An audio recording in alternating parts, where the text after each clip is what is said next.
Boa noite. Boa noite. Boa Boa noite. noite.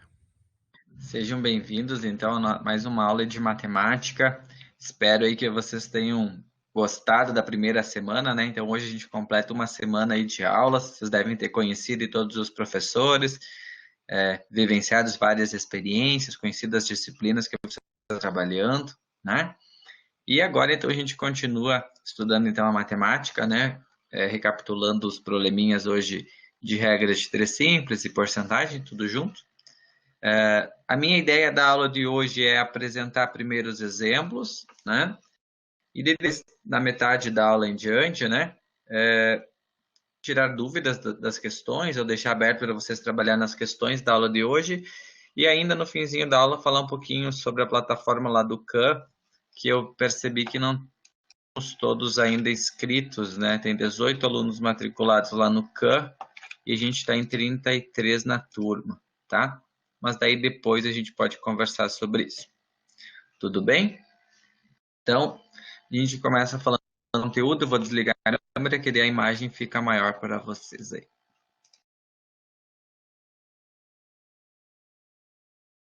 Beleza.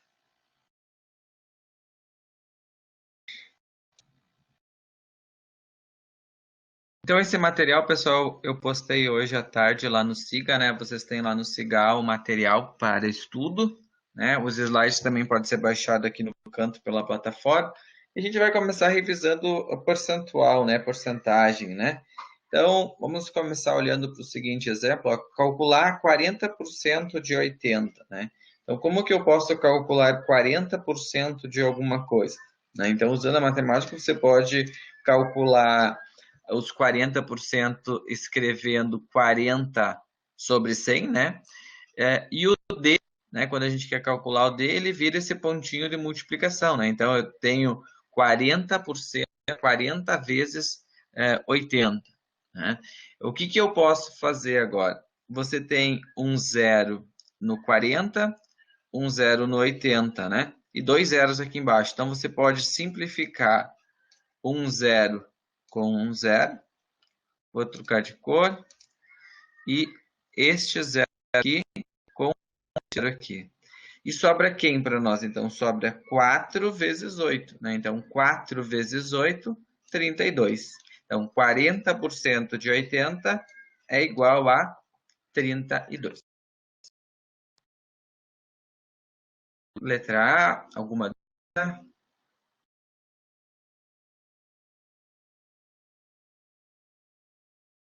Estão me escutando? Sim. Sim. Ah, tá. Problema. Mas então tá funcionando aí. Tá, senão eu vou ter que colocar o cabo. Eu queria evitar colocar o cabo. Tudo bem. Então, posso ter exemplo.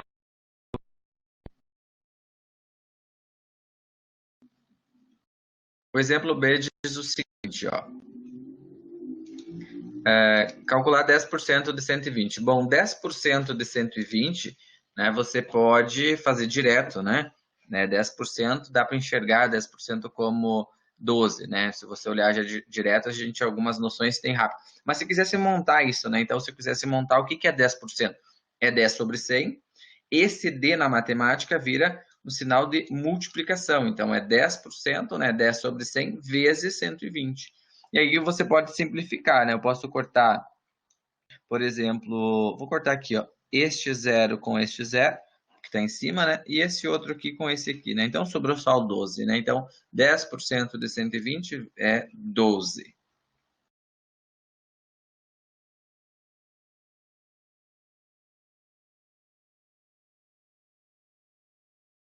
Alguma dúvida, alguma pergunta em relação à letra B?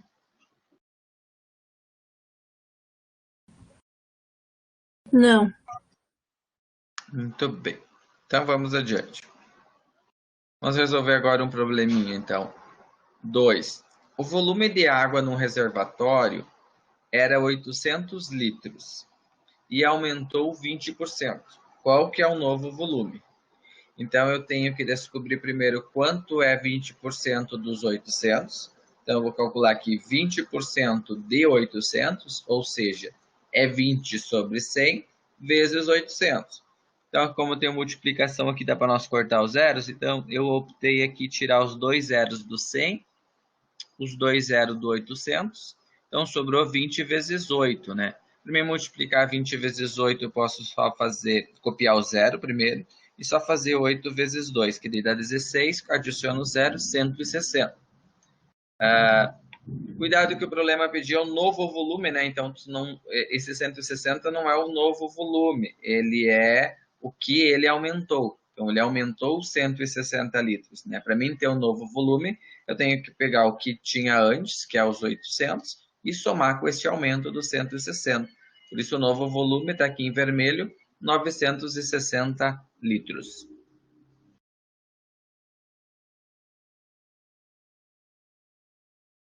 Pergunta: alguém enxerga uma outra forma de fazer essa mesma questão? De uma forma daqui um pouco mais rápida? Ou uma outra maneira de pensar? Precisa estar sempre aquele 100 embaixo ali, professor? Quando você vai montar para simplificar e fazer o cálculo à mão, né, Camila? Se você fosse montar esse cálculo à mão, é interessante você colocar o 20 sobre 100, que ele consegue simplificar. Né? Agora, se você vai usar o recurso da calculadora, né, que tem muita gente que faz direto, aí não ia precisar fazer essa montagem, daria para colocar já direto no lado. Sim, mas eu poderia cortar o zero do 2 e um zero do 800 e fazer a multiplicação também. Não, não. Aqui não, porque assim, ó, eu deixo eu te explicar por que não. Os, tu falou cortar o zero do 2 com o do 800, né? Isso? Só para me capitular, para ver se eu... Isso, corta um zero de cada um e vai dar o 160. Mas é que, ó, vamos lá. Ó. Tu só consegue simplificar. Deixa eu até fazer uma outra cor aqui para ti. Tu só pode cortar se tem divisão.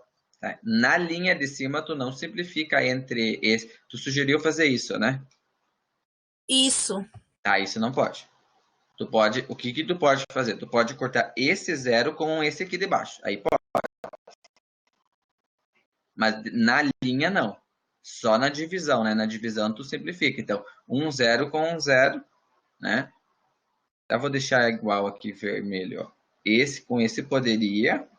E aí eu vou trocar de cor, vamos pegar aqui preto. Então, se eu cortar agora esse aqui com esse daí, sempre numerador, o denominador tu simplifica.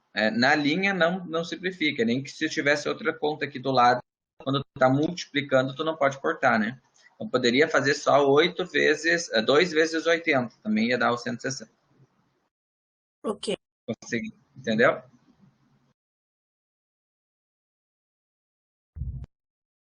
Muito bem, mas a minha pergunta é, existe outra forma de fazer? Vocês pensam em resolver essa questão de outra maneira?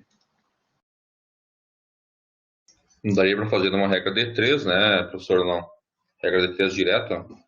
Sim, daria para fazer uma regra de 3.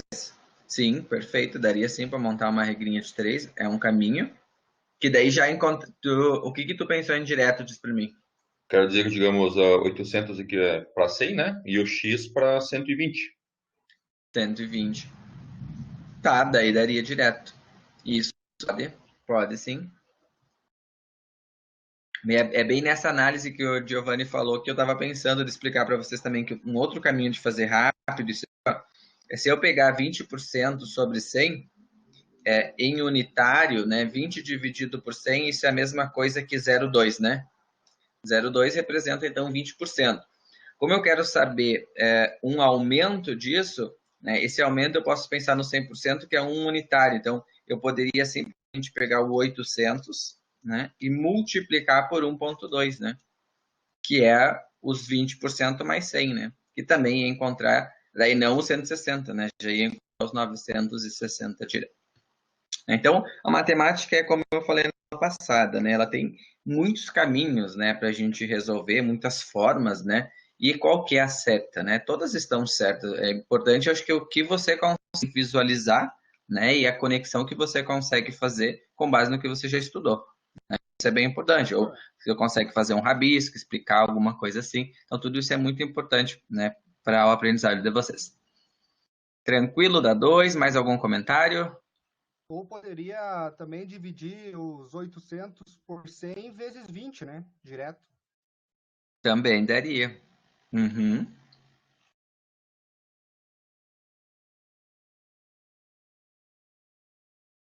Muito bem, então ó, em poucos minutos a gente achou 4 maneiras de fazer essa conta, né? E se a gente continuasse pensando e achar outras possibilidades, tá? Vamos seguir então, mais um exemplo.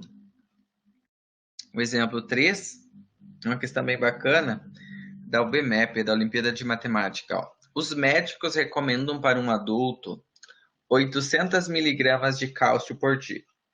Sabe-se que 200 ml de leite contém 296 miligramas de cálcio. Quando um adulto bebe 200 ml de leite, qual o percentual da dose diária recomendada de cálcio que ele está ingerindo? Então, o que eu tenho que fazer para esse tipo de questão aqui, desse probleminha, né? Vamos identificar as variáveis que eu tenho aí, ó. Você tem miligramas de cálcio por dia, você tem ml de leite, e o que ele está falando? Percentual. Então, tem 3 informações no teu problema, né? E quando a gente está falando de uma regrinha de 3, eu estou estabelecendo uma conexão entre 2 variáveis, né? Então, não consigo montar uma regra envolvendo as 3. Então, eu tenho que me ligar que o que é recomendado. Né? O recomendado, lá os 800, é o recomendado por um dia, né? Então, o que isso representa para nós? Representa o todo. E quando eu represento o todo, eu coloco 100%. Né? Então, a primeira informação que você tem que enxergar é isso, que 800 miligramas de cálcio é a recomendação diária, que equivale para nós a 100%. Agora, o finalzinho do problema é se ele bebeu 200 ml de leite. Cuidado, não posso usar 200 ml de leite aqui debaixo de miligramas, né? Porque uma coisa é miligrama, outra coisa é ml. Então, eu tenho que olhar que o problema fala que 200 ml é o equivalente a 296 miligramas. Então, em outras palavras, para mim descobrir o percentual da dose diária que ele está tomando, eu vou ter que substituir no lugar debaixo aqui dos 800, os 296 miligramas, que é o equivalente a um copo de leite. Então, 296 miligramas vai me dar X, né? Então, 296 fica X.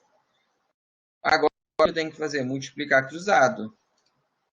X vezes 800, 800x. 296 e 100 fica 296 multiplicado por 100.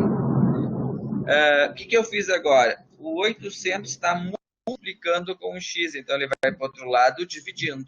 Então foi para cá dividindo. Esse aqui o professor não colocou o resultado da multiplicação, já para simplificar, ó. 2 zeros com 2 zeros, ó, sempre de cima com o de baixo. Vai sobrar 296 por 8. Então, 296 dividido por 8, 37%, que é a letra C.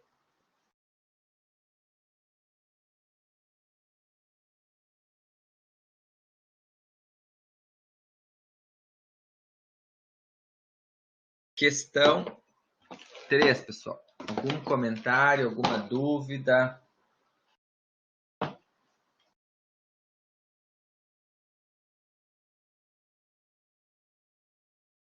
Acho que vamos ter dúvida na hora de fazer mesmo, professor. Pelo menos eu. Na hora dos exercícios. Tudo bem, então. Se vocês não têm dúvida, podemos seguir, né?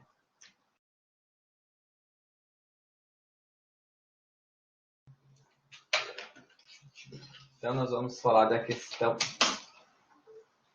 4. Questão 4, uma questão bem bacana de trabalhar. Rodrigo comprou 3 cadernos iguais em uma promoção, na qual o segundo e o terceiro caderno eram vendidos respectivamente com 20% e 40% de desconto sobre o preço do primeiro. No dia seguinte, terminada a promoção, Gustavo comprou 3 cadernos iguais aos de Rodrigo, todos sem desconto. Percentualmente, quanto Rodrigo pagou a menos que Gustavo? Então, para começar a resolver esse problema, eu vou começar partindo do Gustavo. Ó. O Gustavo comprou 3 cadernos iguais, sem desconto. Então, vou começar a colocar Gustavo aqui. Para fins didáticos de explicação, tá? Eu vou considerar, tá? Isso aqui não importa o valor que você considere, tá? Eu estou escolhendo dizer que cada caderno custa R$10. Por que eu posso escolher esse valor, né? Porque eu estou trabalhando em cima de percentual e eu quero saber percentualmente quanto um pagou a menos que o outro, né? Então eu posso, cada um poderia escolher um valor para o caderno, né? Eu escolhi 10, né? Porque fica mais fácil da gente fazer a conta mentalmente. Tudo bem? Então, vamos imaginar que o Gustavo foi na livraria, não tinha promoção, comprou 3 cadernos por 10 cada um, sem desconto. Ou seja, Gustavo gastou R$30. Agora, o que a gente vai fazer? Vai analisar Rodrigo. Rodrigo comprou 3 cadernos, no qual o segundo caderno e o terceiro tinham desconto de 20% e de 40% sobre o preço do primeiro. Então, o primeiro caderno, vamos dizer que ele pagou R$10, né? É o mesmo preço que o Gustavo. O segundo caderno, ele ganhou um desconto de 20%. Agora, o que significa 20% de R$10? 20% de 10. Quantos reais dá de desconto? 2. R$2, né? 20% dá R$2 de desconto. Se eu tenho R$2 de desconto, significa que o caderno 2 ele pagou 10 menos 2. Por isso, 8. Né? Então, ele pagou R$8, né? 20% sobre os R$10. O terceiro, ele ganhou 40%. Quanto que é 40% de 10?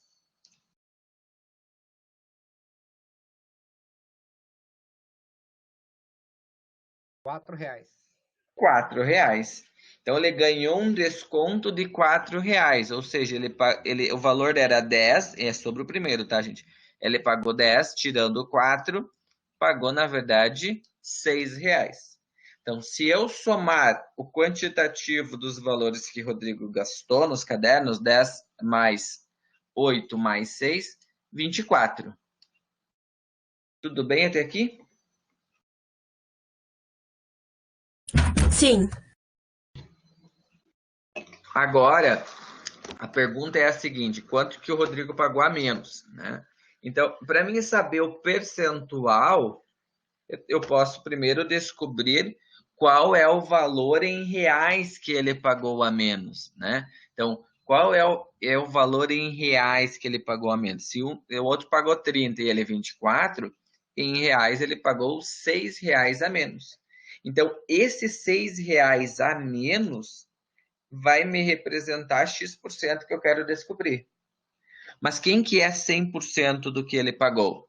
100% é o equivalente ao preço sem desconto, que era os 30. Então, os 30 que o Gustavo pagou é 100%.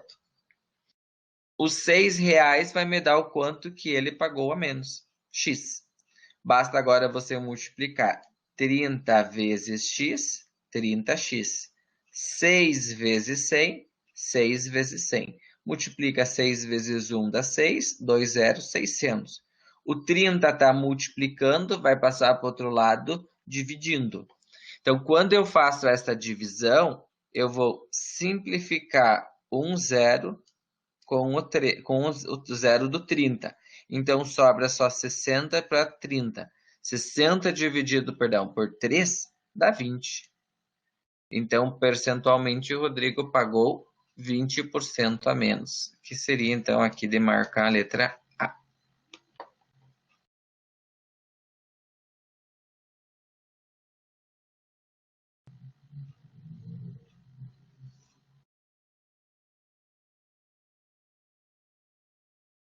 Alguma dúvida, pessoal? Algum comentário em relação à questão 4? Deu para entender? Sim, professor.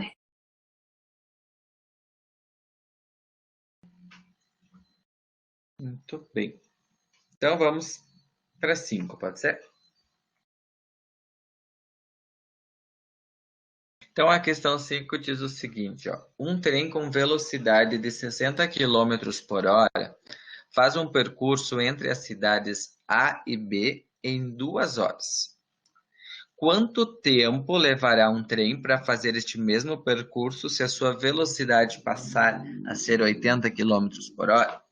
Então, eu tenho as variáveis velocidade, quilômetros por hora e horas. Então, eu vou preencher uma tabelinha aqui para resolver esse problema.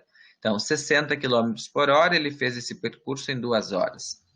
Agora, se ele andar em 80, qual é o tempo necessário? X. O que eu tenho que cuidar nesse problema, geralmente, quando tem velocidade, quando eu tenho grandezas que podem me indicar que elas são inversamente proporcionais. Então, eu tenho que cuidar que eu não posso sair multiplicando já o 2 com 80 e o 60 com o x. Né? Por que não?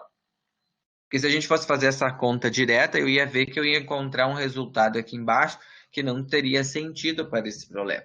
Né? Por que não teria sentido? Porque eu tenho que pensar o seguinte, ó.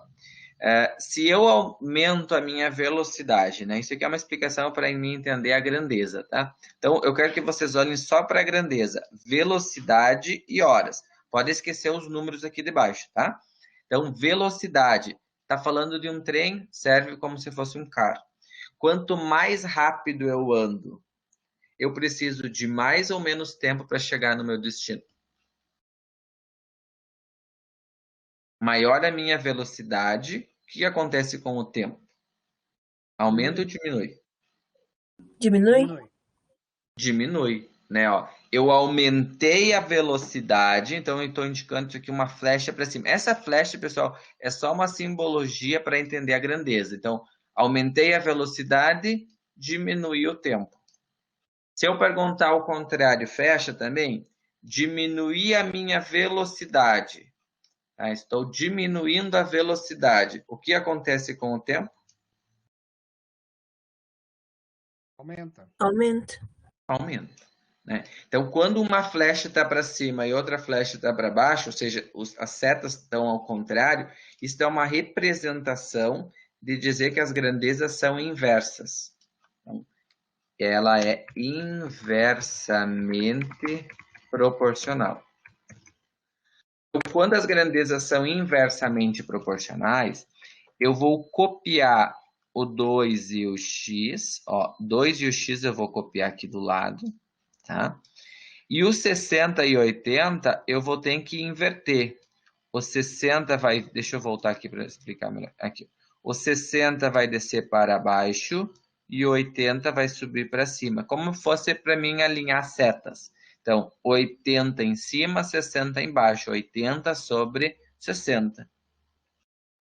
E aí eu tenho uma proporção que vocês já sabem resolver, que a gente revisou na aula passada. Tudo bem com a inversão das setas? 80 para cima, 60 para baixo. Multiplica x vezes 80, 80x. 2 vezes 60, 120. O 80 está multiplicando, vai passar para o outro lado, dividindo. 120 dividido por 80, 1,5 horas. Né? Quando a gente trabalha com horas, é mais interessante colocar a resposta horas e minutos. Né? Então, isso vai me dar 1 hora e meia, né? Meia, metade, 0,5 é metade da hora, 30 minutos. Então, 1 hora e 30.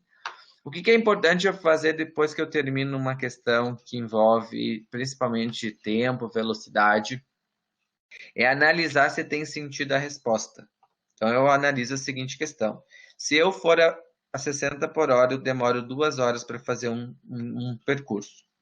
Se eu andar mais rápido, ou seja, se eu andar em 80, diminuiu, eu andei em 1 hora e 30. Tem sentido para vocês a resposta? Sim. Sim, então tá certo. Então a gente conclui que podemos aceitar essa resposta. Quando você não fizer a inversão, o que vai acontecer? Você vai encontrar um outro valor ali, um valor maior que 2. Aí já suspeita que está errado, né? Porque se você andou mais rápido, não poderia demorar mais tempo. É claro, gente, considerando uma estrada ideal, que não vai ter nenhum problema, nem vai ter problema no carro, né? Porque quando a gente fala em problemas reais, tem muitas variáveis para dizer que o problema não, né, poderia ter dado algum problema, né? Mas é considerando as mesmas condições, vamos imaginar assim, né? Só a velocidade que ia interferir. Certo, pessoal? Tudo bem? Tranquilo. Tranquilo, tranquilo. Muito bem. Então, pessoal, a ideia da aula de hoje é essa apresentação dessas questões. Qual que é a minha sugestão agora? É trabalhar na lista 2 de exercício e as recomendações do CAM. Aí você pode optar, professor, tem que fazer uma primeiro, a outra. Você pode escolher se quer trabalhar primeiro no CAM ou na lista. Sobre as listas, alguém colocou lá no grupo perguntando hoje à noite se precisa entregar. Não, tá? A gente não vai entregar as listas. O que vai ser a devolutiva minha para a frequência de vocês é as recomendações do CAM, tá? A lista vai ficar um praticar para você estudar e se preparar para a prova lá que vai ter no questionário depois mais adiante no SIGA. Então, o exercício é para praticar. O CAM, daí o CAM ele é mais dinâmico. Você fez o cadastro, praticou as atividades, eu já sei que você fez, já sei quanto tempo você ficou lá, se fez ou não fez as questões, quanto tempo você se dedicou. Então, eu consigo ter essa resposta já automática, sem vocês terem a necessidade de me devolver, né, por foto e tal, as questões. Mas é claro que se vocês tiverem dúvidas nas questões, vocês podem sempre mandar as perguntas para mim pelo fórum, de preferência pelo fórum, que daí fica registrado lá para os colegas, tá? Alguma questão ainda, pessoal, aqui do andamento da aula? Professor, Sim. eu não consegui ainda fazer o e-mail. E daí só acesso o CAM com o e-mail do IFE, né? Não, pode acessar com o teu pessoal. Pode acessar? Uhum. E eu vou pedir para vocês fazer com o pessoal. Quem não fez ainda, faz com o pessoal, porque depois dá para trocar, tá? Eu coloquei a sugestão lá que quem já tivesse um institucional usar, tá? Mas o CAN, na verdade, ele é uma plataforma que ela é aberta para vocês, inclusive sem cadastro, vocês têm acesso a todo o material disponível lá, tá? Mas o que eu preciso que vocês façam é o cadastro para eu conseguir ver o que vocês estão fazendo, né? Porque lembra que na aula passada eu comentei que a nossa avaliação vai ser as provas no SIGA e o CAM. Então, o CAM tem peso de 33,33% da nota. Então, a cada semana tem a recomendação, que vai valer nota para o final do semestre e a questão da frequência de vocês. Então, quem não fez o cadastro, eu ia fazer esse pedido mesmo. Faz lá o cadastro, se precisar eu posso orientar agora, né? Tem o link lá no SIGA, mas eu posso abrir aqui e passar o link para você se precisar, tá? E aí também até acho que é importante vocês irem ajudando até os colegas que não fizeram, né? Porque bastante gente não fez, tem 33 alunos na turma e tem 18 no CAN, deixa eu voltar aqui. Mas provavelmente é os 19 que estão online que já fizeram, né? Mas talvez alguns não. Ó, 19 agora, acho que alguém já fez. Ou mais, tá? E aí, o que acontece com o CAN é se a pessoa não está cadastrada, ela não vai receber o e-mail, né? Não vai receber as recomendações, né? Então, quanto mais demora para fazer o cadastro, né? Fica mais coisas para recuperar e depois que eu encerro o prazo, a pessoa também não recebe a recomendação, né? Então, fica já um pouquinho atrasado. Dúvidas, pessoal, sobre o CAN? Quem ainda não fez o cadastro? Vamos fazer essa pergunta. Eu não fiz o cadastro ainda, professor. Tá, Rafael. Eu vou passar. Não. Tá, quem mais? Eu vou passar os links aqui e já vou ajudar vocês a fazer o cadastro agora. Então, a minha sugestão, eu ajudo os colegas a fazer o cadastro. Vocês já podem ir fazendo as questões. Agora é 21h30. Vamos combinar. Eu vou encerrar a gravação para ficar a aula mais curtinha,